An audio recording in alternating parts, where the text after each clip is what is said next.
So this is a Fanatic Purifiers game with a post-apocalyptic civic, which means that I start on a tomb world, but I still, let's see if we can go into species, I still have continental preference, which gives me, so with the tomb world civic, it gives me the ability to colonize continental planets really well, and like all that stuff is the normal. You can see the habitability here, but also tomb worlds at 70%.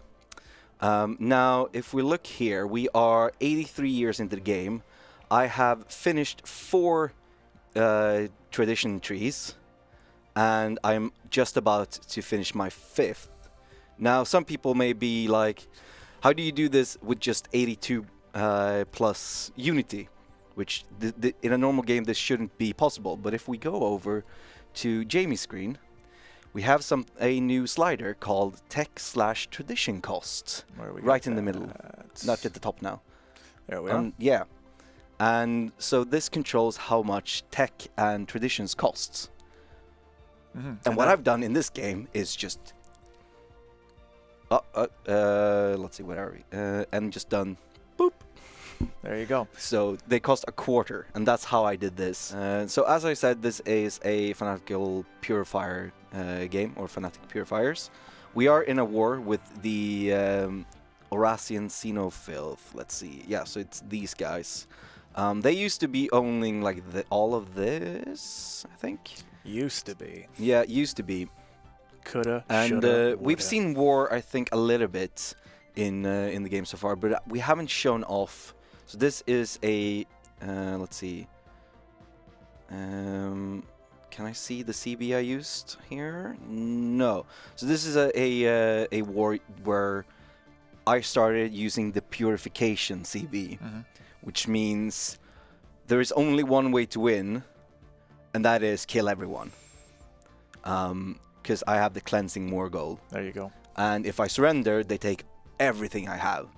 But a status quo can still happen at 100%. I love that war name, the Terran Orasian Xeno Filth Removal. Taking out the trash on a galactic scale. Yeah. Unfortunately, I ended up losing this game because these guys are, they ended up being superior to me. But I was sort of able to use guerrilla tactics to sort of, I ran in, took out this thing, took out a few other stations, and then ran back. And I had this system where I heavily fortified it so they couldn't come in and take it. When they tried to counterattack, you drew them onto an unfavorable battle in a fortified well, system. they actually never tried because they realized, well, we can't take this. So all I did was jump in, take this out, jump back, and then sure, they come and take it back, but I'd still get get them to a war exhaustion where they would settle status quo. That's right. You're inflicting basically an unfavorable exchange of casualties and making them frustrated and tired out.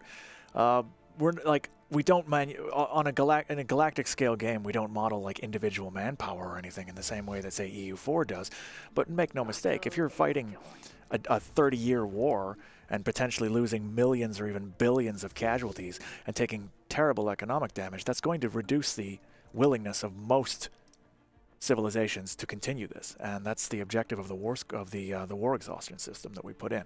You can wear your enemy down by occupying their systems, by inflicting casualties in space and ground combat, and overall, in the end, it's not an all or nothing, like one side wins everything they asked for, or the other side, or they get nothing. You can get a partial peace if you settle for the middle option in the peace in the peace thing, where basically everyone holds on to what they currently occupy at that moment. Yeah. Let's see. I forget what I've done in this game. It's been like 2 weeks since I finished it. So, but as you can see here, despite having taken the starbase here, I don't own the system because they still have a planet here, and the same thing here in the Gynam system. So what I'm doing is I'm bombing this planet until it is uninhabitable for these guys, and when it is, nobody lives there. Therefore, the system is mine. You have the apocalypse stat. Yeah. That allows you to turn it into a tomb world if you keep at it long enough. So that's the orbital bombardment Armageddon. Well, if you can't have it, then clearly no one should. No. Well, I can. That's the thing. Because with the post-apocalyptic Civic. With the post-apocalyptic Civic, you can actually bomb your enemy worlds into tomb worlds and then live on them. Exactly. So that's how I role-played this game. I lost, unfortunately, because these guys got friends, and I think friends are disgusting. Yeah, that's the thing. We do have a lot of, really aggressive government types, civilization types in the game that have some quite desirable combat bonuses, but the negative you have is that you're going to have a really hard time finding allies. Yeah. And if you're in a hostile neighborhood, you're going to have to pick your wars very carefully. This has happened to me. The game I was playing the other day, I got dogpiled by 4 empires at the same time. 2 of them declared on me, and halfway through fighting them off, 2 others on the exact opposite end of my empire declared on me, and I had to basically white peace out of the first one almost instantly. Otherwise, they would have had nothing to stop the others. I didn't get anything out of it. I fought what felt, I think it was like a 80 years war. Man, it was just like the Netherlands again. I was, oh, there he goes. Yeah, there he goes. I think everyone loves it when you start talking history, because it's like anything has an history equivalent. That's the thing. But I just want to interject. You are going to continue, I think. But I want a new CB that it has my name on it. The Blondie CB? Yeah. And what would the terms of, what would the victory conditions in terms of surrender be? I mean, it's just a basic claim, but it's permanent if I'm playing. Okay. So if player equals Blondie, then permanent CB against everyone? Yeah. Well, that permanent claim on that system. That sounds perfectly fair and balanced, and I'll definitely devote considerable dev resources to putting that in. Yes, perfectly. All right, so I've been bombing this for a while. We can see that planetary damage is going up. Every time it goes to 100, we ruin one. Oh, there we go. So we bombarded it into hell. All population centers have been systematically eradicated. Yep, and we can see that it is no longer inhabited, and because the Purification CB is active, I just instantly own this system, unlike a claim war where you would see the occupied icons. So that's a massive advantage for this sort of civilization type, but it does come with the penalty. I mean, you're not likely to have friends, so you better be able to win every fight you pick. And you better hope that a strong coalition doesn't form against you. Absolutely. I had that issue initially because these guys and these guys came and beat me up once. And then these guys were like, well, why don't I beat you up first? And then I just came in and took them out. Now, you do have a pretty good position here because you're at the galactic edge, which means you really only have one or two fronts that you have to watch for. Yeah. In the last game I played, I was sort of in the middle of 4 or 5 quite unfriendly empires, and I just had to deal with it. But it was fun. I actually felt physically tired after getting out of those wars because I'd been fighting in real time for about 6 hours. It was awesome. Yeah, I love it. I think I loved playing Fanatic Purifier before. This makes me love it even more because it's the way the border systems work now. It's sort of a mix between something like Hearts of Iron and EU4, where if you do a claim war, then it's more like, well, you occupy the systems and then you can take them afterwards. But if you do the Purification CB, or I think Total War also has a similar thing, there are a few ways this can happen, then it's more like Hearts of Iron, where like your borders move as you go along. And of course, if you don't shoot down the mining stations with this kind of CB, you just take control of it immediately and you get all the... I think that might be all the time, actually. Never mind. It's quite good because it saves you the redevelopment costs that would be incurred by trashing everything. Yeah, and you get that immediately as well. That's the best part. So we've got... let's make the best of this. This means we can probably devote a little bit more attention to the chat and maybe answer some people's questions. Absolutely. I'm gonna give you chat duty. Okay. And maybe we can even increase the font on the chat so Jimmy can see it a little bit easier. I am an old man, and it's hard for me to pick out these small details, you know. Yeah, absolutely. If y'all could type a little bit slower too, that'd help. Maybe I can get some tactics from chat to make this a bit easier. Something we have here as well, because these guys have a stronghold somewhere. Blorg There invasion, endgame crisis when? It happened 2 weeks ago. That's a lie. But that would be hilarious. Though. Yeah. They invade everyone to try to force people to be their friends. Sounds amazing. With the despoiler civic, so they kidnap people and force them. So because these guys have... Someone just said History Whiz isn't their senpai. Oh, man. Oh, no. Because these guys have a stronghold, and they researched the tech that gives additional bonuses to stronghold, this planet now has an FTL inhibitor, which means that I cannot travel out of the system except for the way I came in. Which means I need to bomb down this planet until the stronghold is gone for me to leave. And same thing on the other planets.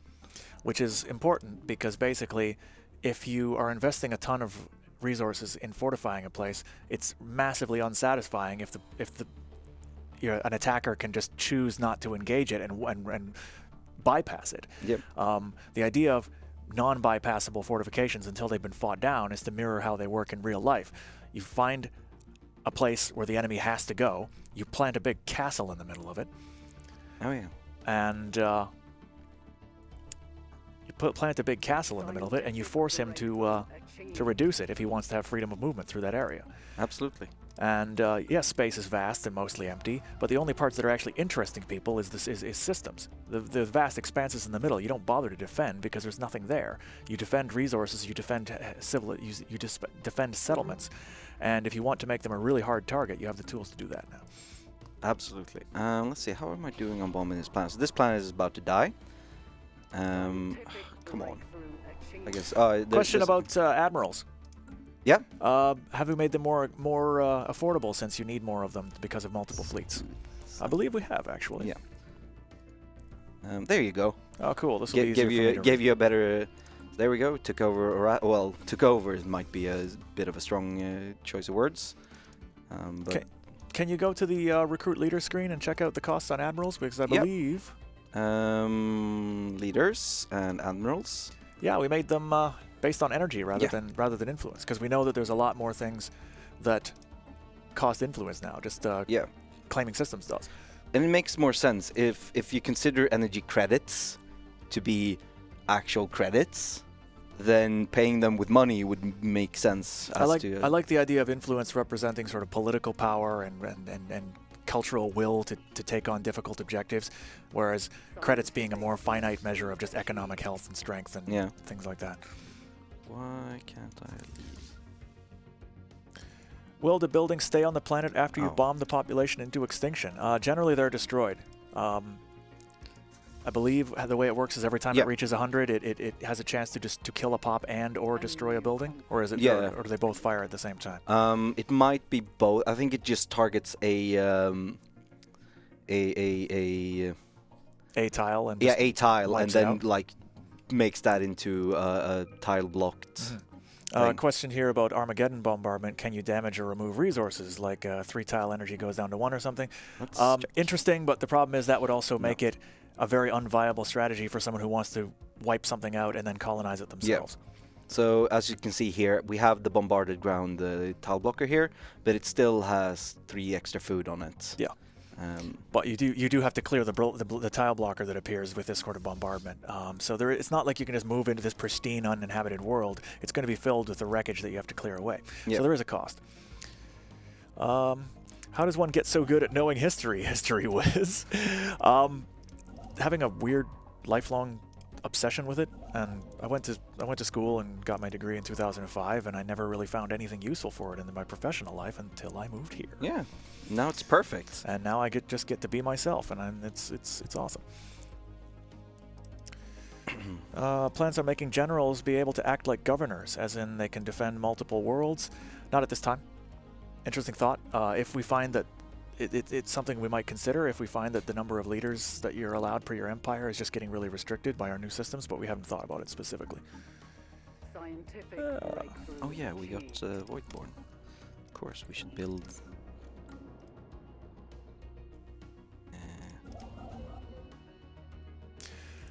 The stations you use to claim systems, is there an upkeep cost, and if so, what is it?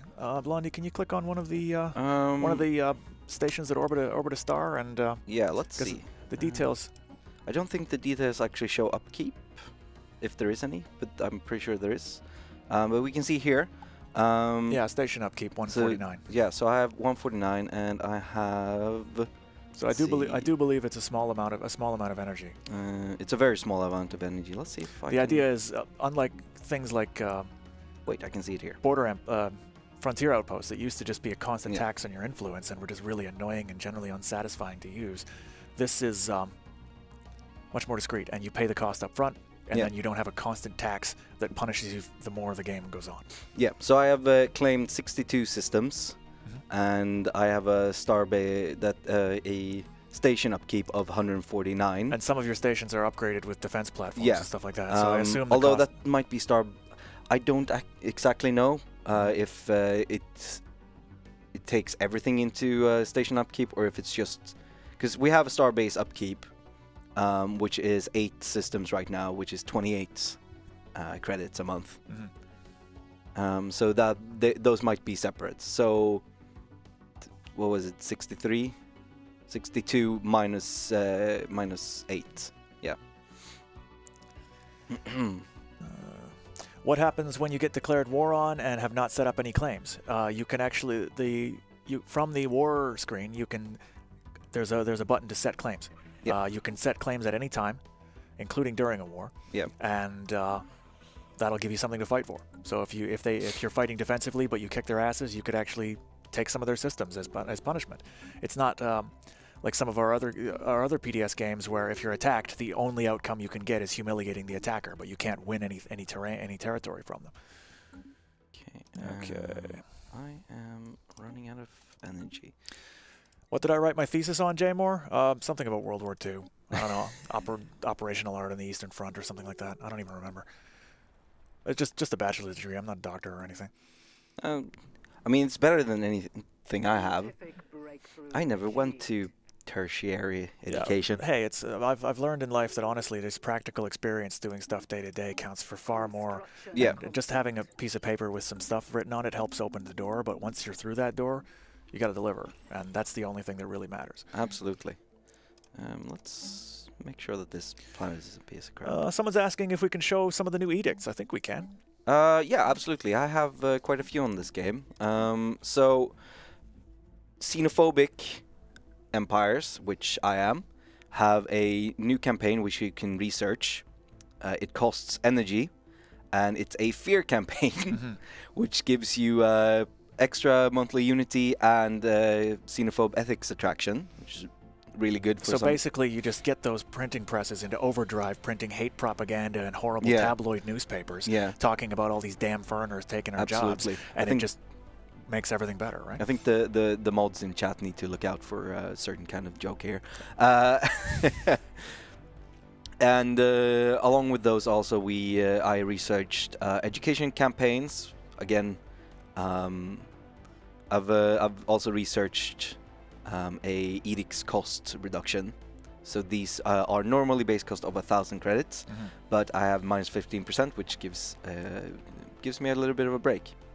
But experience leader gain, consumer goods, and growth speed. Cool. I think if you scroll down, we can show. Have you unlocked the Unity ambitions yet? No, not yet. Not I am a bit away from that. I am going to see if I can focus up my Unity up all the way up. Just build all the buildings. Yeah, let's just build all the buildings that give Unity. See if we can get that real quickly. Is war exhaustion shared between simultaneous wars? No, it is not. So you can actually be winning one war decisively and being able to enforce your claims on one person while at the same time getting your ass completely kicked by someone else, and they might be close to forcing you to give up their war goals. Yep. So it is in fact tracked independently. So it's not as much how sick is your population of war, but how sick are they of this specific war? You know, like, sure, we still hate those guys, but can we just stop fighting those guys over there? Yeah, precisely. Which, in fact, is has a historical parallel. Dun dun dun, because the Germans knocked out the Russian Empire in 1917, and were basically able to enforce all their demands. And 1 year later, they themselves were basically forced into a complete armistice. Yeah. By the Western Allies. Let's see. If pirates spawn in a system bordering 2 different empires, will they attempt to raid both, or only the empire that got the alert? Honestly, I don't know. But based on what we saw last game, we did see them being more than willing to take a detour through a neighbor's space to attack me. I assume they could probably just attack anyone. Yeah. I don't know for certain. I didn't write the code, but we'll see. All right, here now we should see the death of this planet. Bomb. Yeah. So once all the pops are dead on the planet, it's a tomb world, more or less. And now it's a paradise for it's lovely for you. There's a weak magnetic field as well. Ooh. Can I speed this up? I actually don't know if you can speed up the thing by just adding another same size fleet. Yes, you can. So planetary damage increased by fleet size. Yep. It's scales based on your fleet's firepower, which makes sense. Yeah, so maybe... I mean, I don't think I will be able to kill all of these guys in 3% of war exhaustion, but one can hope. Divinius Bonaparte asks, is Paradox hiring? And I will say, yes, we are. You can go to our careers page on our website. Yes. We're trying to grow. We're growing smart. And we're trying to hire the best people for the roles that we have open. So if you have some skills that we need and you want to give it a go, give it a try. It doesn't cost anything to apply. Yeah. That's what I did. Career.paradoxplaza.com. And if you just want a list of all the positions available, /jobs at the end. Speaking of not necessarily working at Paradox, but meeting Paradox, tickets for PDXCon are now on sale. It's going to be awesome. It's going to be fantastic. Last year was absolutely amazing. It's the first time we've formally opened it up to the public and made it like a big public event rather than just something sort of informal that was done on the outside. And it was great. This year is going to be bigger. It's going to be awesome. I'm really looking forward to the whole weekend's events. It's going to be 3 days. Some people will, I think, as platinum ticket holders will be able to visit the office. And the Emperor tier, the highest tier, sold out in less than an hour before tickets even went public. That's crazy. Early bird people got them real quick. Yeah. But I believe that there are still. Let's go and check this out. I love that level of fanaticism, people. It really inspires me. It makes me feel less alone in the universe. Okay. Let's try this again. Mercs2 asks, the war's at 100%, why isn't it ending? Usually it takes some time. So it has ended. There we go. You get this when you get forced into a white piece. Yeah, there's a bit of a delay, and that probably, I mean, that's realistic because obviously it takes time for the government to get together and say, look, we can't win this, or present the envoys to go back and forth and agree on the terms. Simulates that. Also gives you a little bit of a last chance to, if you're at 100%, but you're actually in a massive climactic battle and you're on the verge of winning it, you could actually potentially push them into a position where you can force them to peace if both of you are really close to the edge. Absolutely. So here we have the PDXCon tickets. The Emperor sold out immediately. Early bird price for the King, which is the second tier, is 159 euros right now.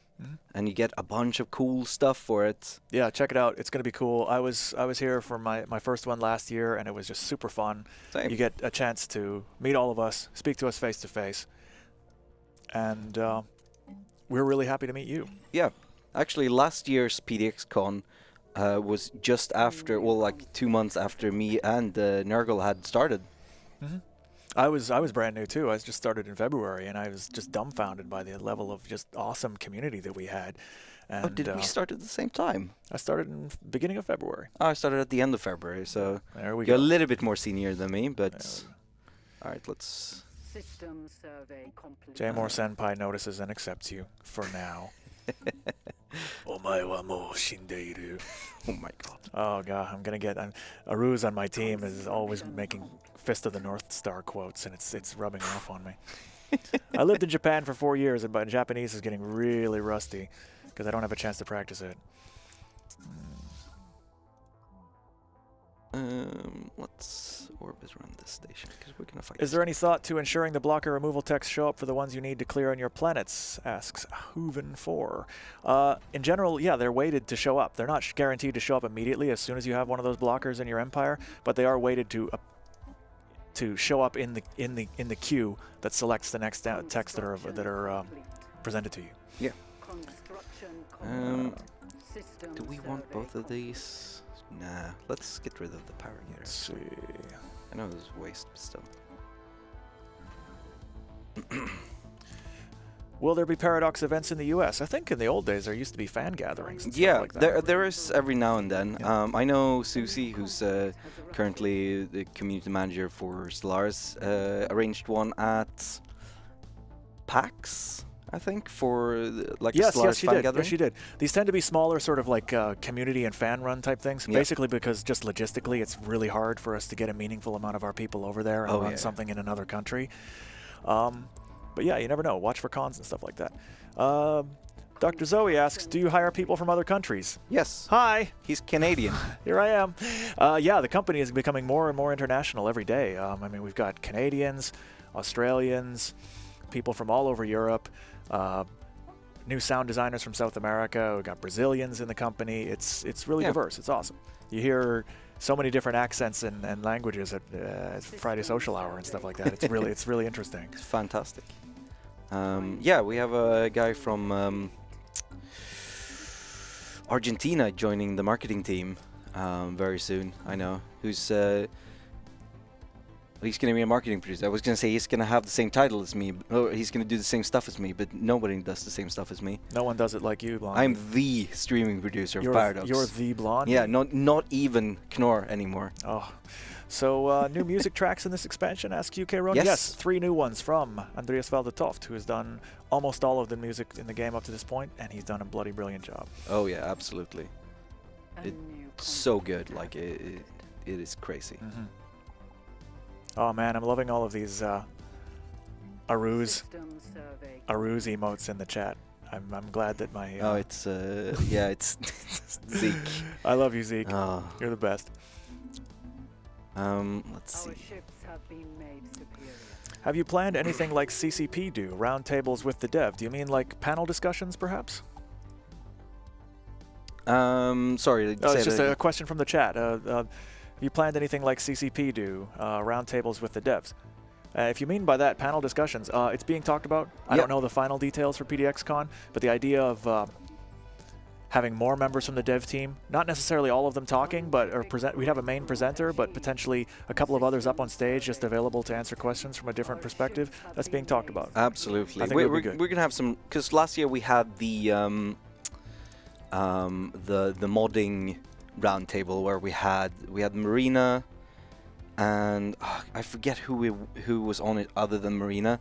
There was 3 people. We were gonna have, I think, someone from Mojang as well, but they were unfortunately unable to join. Mm-hmm. But they talked about how to. Oh, it was Marina, Johan, and someone from I forget. But they were talking about how to create a game for modders and such. Mm-hmm. And it's a really interesting thing. Go to Paradox Extra if you want to check it out. Yeah, we've got video. If you're not sure exactly what PDXCon was about, Paradox Extra has most of the vids of the presentations from last year. Everything that was streamed from last year is up on Paradox Extra in a nice little I thing. highly recommend you watch Bjorn Everson's audio presentation, because that stuff was informative and hilarious. Our massive London fan base. And he wore the bear suit, and he came out to an epic metal intro with the most ridiculous like narration from a 70s sword and sorcery movie ever. It was so great. And someone sitting in this room may or may not have written the script for that. I don't know. It was probably the best. He understands the value of a strong entrance. Yeah. Look, I didn't keep track of the south border. Yeah. To remember how these guys only had this system earlier. They got out of the war because they occupied those. They got them. See, that's the thing. Yeah, if you reach a sort of mutual exhaustion rather than a total domination victory, everyone gets out of the war holding on to what they currently occupy, which is a bit of a new thing for us. Yeah, but we want to give it a try. King Todd asks, "You hire Danes? I mean, we have a bit of history with Sweden. Yes, we do have Danes in the company. Yeah, and like Grugi. If you want to reduce it, if you want to reverse the flow of history and come and claim back Skolna, here's your chance. Yeah. I think a lot of people from Scania would be upset that I just said that Grugi was a Dane. Maybe a lot of Danish people as well. I don't know that many Danish people. Let's see. Let's upgrade these. Are Titans part of 2.0 or Apocalypse? Apocalypse. Titans are part of the Apocalypse expansion. It is... The idea is that we want like main gameplay things that will affect everyone regardless of what DLCs they own to go into the patch, the free patch, along with quality of life and bug fixes. But basically sexy new content. They'll give you new ways to play and enjoy it. We got to keep the lights on. I got to pay my staff. Simple as that. Supporting a game for years is not something that's free, and it's just how it is. Okay. Scientific breakthrough achieved. 64% on my habitats. Yeah, so remember, if you want to ask questions, you have me and Jamie and this game for the next hour and 15 minutes, so ish. We're going for 2 hours again today? Yeah. I can do it. Yeah, I can do it. It's all good. I think we should give people something at least. Yeah. I have to make a new thumbnail for this. Is there a way to select which design you want to upgrade your ships to if you use 2 different designs of the same ship class? The way that I've always done it is just name them differently and upgrade the design rather than create a new one. Yeah. And it'll upgrade all the ones with that class name to the new model when you go to upgrade. So if I make a new corvette here, let's autocomplete this and name it the chat, and then save it. Okay, and then we go into Fleet Manager. I can retrofit everything into the chat class. I'm loving all the mentions of our massive London fan base. Oh crap! Well, I shouldn't have done that, but that's fine. Let's see. Fantastic. And then we upgrade. Then we upgrade and we reinforce. And we upgrade and we reinforce. Oh my god, I didn't use it in this game because I didn't really know about it, but I absolutely love the Fleet Manager. Yeah, so good. It's the idea being just to reduce the obnoxious micro you have to do to manage fleets, especially when they get large. I think that everyone will really enjoy that. All right, how is our truce doing here? We are on 4 more years. Can pirates spawn in a system with Leviathans? No, they cannot. We also prevented them from spawning in enclaves and other places where basically they just get killed instantly because they're automatically hostile to everything else in the galaxy. Basically it has to be an unoccupied border system bordering a space empire, and especially if it's a hole in the middle of your empire, the more occupied systems that are bordering an unoccupied one, the greater the spawn chances. The idea being that it becomes an obvious port of refuge for criminals and deserters from from occupied space. Is the jump drive cooldown penalties a thing that reduces gradually or not after 100 days have passed? I'm not sure exactly. I think it just wears off after the 100 days at this point, but it's not finalized. We're still working on it. It was teased, I think, in one of Martin's Twitter posts. Yeah. The idea being that if you use the jump drive to bypass the hyperlane network and do a point-to-point jump, it has a cost. It can't be used to just leap into combat across massive distances and just bring in ridiculous reinforcements that the enemy can't possibly counter. It's designed to be used, especially in the late game when your empire gets really big and going by conventional hyperspace from one end to the other is really expensive. Think of it as like a strategic redeploy in Hearts of Iron, where basically you put your guys, instead of driving the division to the front for hundreds of kilometers and losing, 2% of your vehicles a day to breakdown and arriving in no condition to fight, you put your guys on trains, they get to the railhead closest to the battle, they get off, and they foot march the rest of the way in a tactical way. It's not really designed to be used as a battle mechanic so much as a rapid redeployment mechanic for late empires, if that makes sense. That is an unfortunate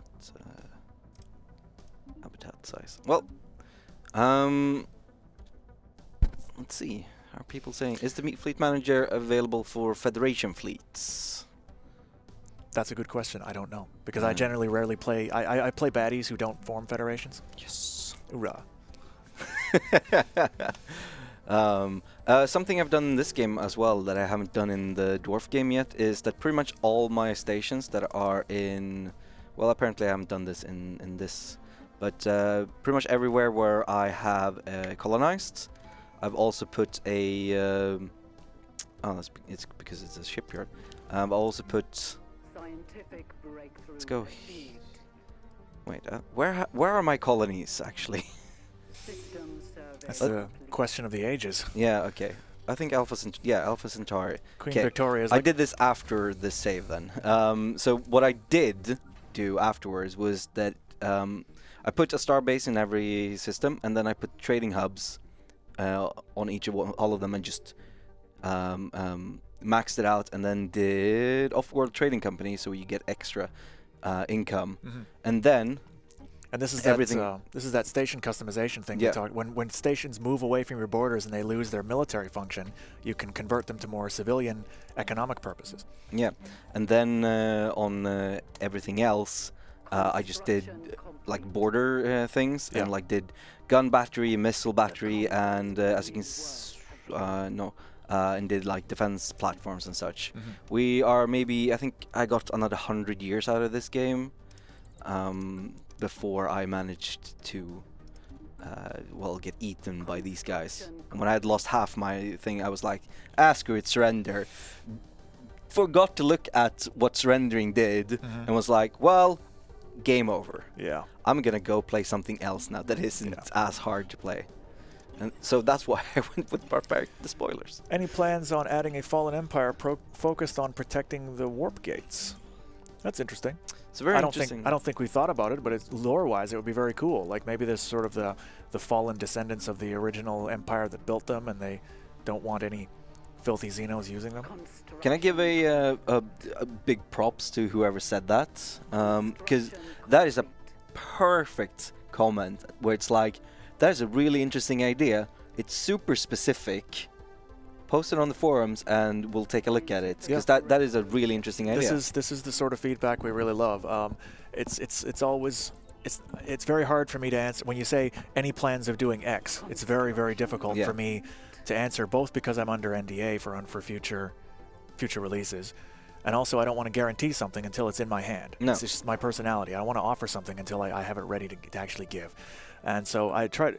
It's not like I'm trying to avoid answering or give you guys evasive answers. I just don't want to commit to something until I know it can be done. But I can tell you that personally, I think it sounds like a cool idea. And definitely something we can at least take a look at. Whereas, are you gonna fix endgame lag? And it's like, no, we're never gonna look at optimization ever again. Don't take that literally. We are working on it. Yes, of course, always. Granddad 1982 asks, any chance of more guest content such as Alexis Kennedy's Leviathans? We had a really good interaction with Alexis. He's a busy guy. Not sure when or if the opportunity to do something like that with him or with someone else might come up, but we'll keep our eyes open. We have a really full release schedule for 2018. I can't tell you about it, obviously, but we have plenty of ideas for other things that we could do. And if it works out, we'd do something like that again. First one was really successful. Yeah. It's fantastic. Oh. Fantastic. Here we go. First habitat built. Great. Favorite new 2.0 Cherry or Apocalypse feature for each of you? What do you think, Blondie? Honestly, my favorite Cherry feature, the slider that lets me cut all Unity and research costs to a quarter.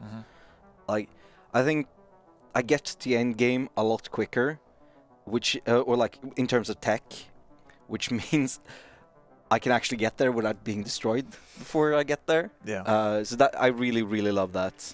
And I think the border system as well. I don't know for Apocalypse. I have two answers. One is the practical, sensible JMOR answer, which is The border system, I just love how it's much more granular and organic. Like I control this because I reached out and claimed it. I put my flag on it. It's mine, and now I'm going to fight for it. Instead of the old system of just gradual expanding blob that you could never predict or really control.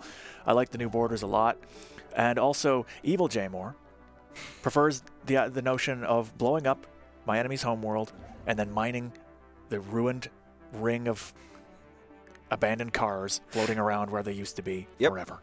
I mean, it's pretty good. That's what I'm going to do. That's what I think about every morning on the train when people are standing in the door and not moving. Whoa. Actually, it's super relatable. Alrighty. Will we be able to pre-order the expansion through Steam? Not through Steam. Not at this time. We don't support that yet, but you can go to the Paradox Plaza store and get it there. And just for everyone who heard that and was like, oh, what bad people, it's a little bit more complicated because of the way of DLC and expansions and stuff, but it's not something we're ruling out. But you can still pre-order on Plaza. Yeah. Let's upgrade this, and then habitats. God, so many wanna move to habitats. Construction complete. How many DLC are planned for the game? Asks Hench Ant. Well, as many as you will let us do. Basically, we keep making them as long as people keep enjoying it. Yeah, that's it. We are a business, and we do have to make things that we think people will buy so that we can stay in business and keep making more stuff. But if people keep enjoying it and buying it, and we, still have new ideas, of which, as you can see by this chat, there's no shortage, then we'll keep doing it. And we do try to make them optional as much as possible. You don't need to buy anything you don't really want.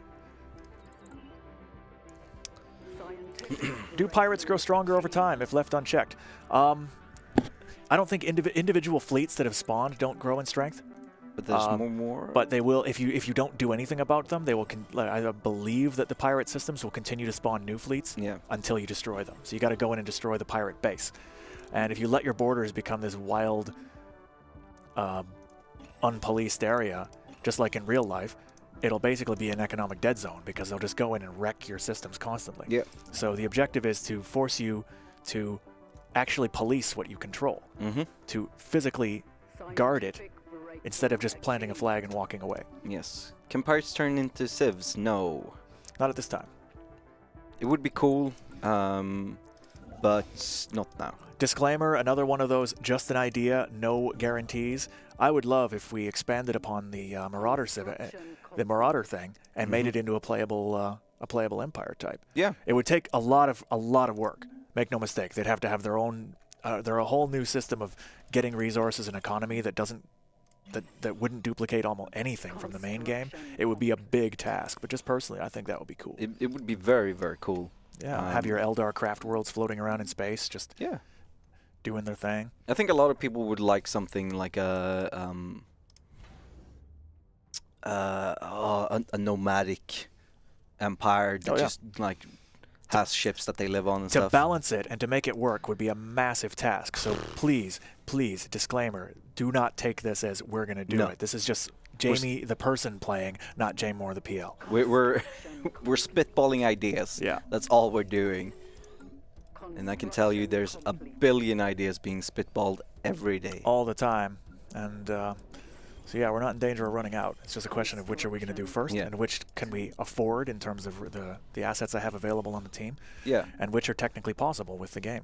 Yeah, that's the thing. Like, and what would people be willing to pay for? Because this is a business, and I feel like I mean you do work with management. I work with selling games, marketing, of course, and it is a case of like whenever an expansion or a DLC or something is decided upon, will people pay for this? And with the amount of work something like a Marauder Empire would take, people be willing to pay what it would require to cost? Yeah, that's the thing. We always have to do cost-benefit analysis of how much would this cost us to make versus how much would people really enjoy it. Something that seems cool when you're talking about it just casually might in fact be a massive, massive job that would make the expansion too big to really sell. Oh yeah, absolutely. So we have to make those calls, and we can't always tell you all the details. Almost made a mistake here. where I was about to declare war on these guys again, to take them, but then I realized, well, these guys are going to join in then, and I don't have anything really to... well, I have my system here, or my station here. I don't have anything to take back this that I lost, so I'm going to go ahead and fix that first. Yeah, you need to rebuild before you pick another scrap. Dark Meta asks, are there some secret changes you are allowed to hint at, but not tell us? No. No. Look into my eyes. Let's see. Only Martin is allowed to do that, and even then. How about a... let's see. What do you think of adding a neutral zone system? How could it be implemented with the new border system? I assume you mean the neutral zone from Star Trek, and that's basically just a section of lightly inhabited space between empires that they agree to not send military into. We could, theoretically, but it doesn't sound like a fun mechanic. I think it would be hard to make it fun in a way that people would actually want to say, hey, I really want this. Yeah. It would just be like, well, I've voluntarily agreed to stop expanding here, and I'm not going to, and there's a place where I can't send my ships. It's a cool story device in a film or a TV series, but we have to always think of a way to make it a game mechanic that people would actually enjoy. Yep. If you want to RP it, just if there's a stretch of unclaimed systems between your worlds and theirs, think of it as a neutral zone. Yeah. It might take you 30 or 40 years to claim all that stuff, and you can RP that as low-scale border skirmishes, like at Khalkhin Gol, and was it 37 or 38 between the Japanese and the Soviets? Khalkhin Gol in the far. Asking me? Yeah, it's a metaphorical question. Okay. All right. Oh, here I have pirates, unfortunately. They are quite far away from my fleet. That is unfortunate. What they're 2,000 as well. Jesus, they're gonna be able to come in and take out the Riga immediately. Gonna have to upgrade that soon. So let's see what has happened so far in this game. So I finished the war. I took not that much. Last time I played, I took a lot more. But this time I wanted to focus on bombing down the planets instead, not expand too far. Last time I didn't manage to take the Riga system, which meant that all of this belonged to the Hydraxi. Keep to yourself, aliens. Oh, Hydari, not the Hydraxi. So now I'm waiting on this to come down here, which it's going to take a while before I declare war on these guys again and just take it. Just destroy them. They don't own anything but this anymore.